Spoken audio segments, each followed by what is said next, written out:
रामरक्षा स्तोत्र हे प्रभावी दिव्य असे रामाचे रक्षा कवच आहे. रामरक्षा संस्कृतमध्ये आहे. प्रार्थना करताना अर्थ समजून व नीट मनात बाळगून प्रार्थना केली तर अधिक उपयुक्त होईल या हेतूने मराठी भाषांतर पण सांगितले आहे. श्लोक वाचूयात. सासी तून धनुर्बाण पाणिन्नक्त्यञ्चरान्तकं स्वलीलया जगत्रातु माविर्भूतमजं विभुम्. आता मराठीत अर्थ बघूयात. सासी म्हणजे तलवार, तून म्हणजे भाता, धनुर्बाण म्हणजे ज्याच्या एका हाती खडक, पाठीला बाणांचा भाता व दुसऱ्या हाती धनुष्यबाण आहे. नक्त्यञ्चरान्तकं म्हणजे जो राक्षसांचा नाश करणारा आहे. स्वलीलया जगत्रातु जो जन्मरहित व व्यापक असूनही माविर्भूतमजं विभुम् जगाचे रक्षण करण्याकरता रामरूपाने अवतीर्ण झालेला आहे.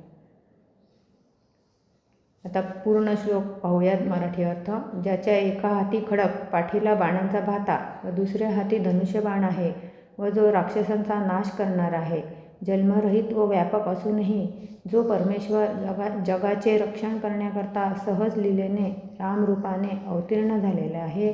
अशा श्री प्रभू रामचंद्राचे ध्यान करावे.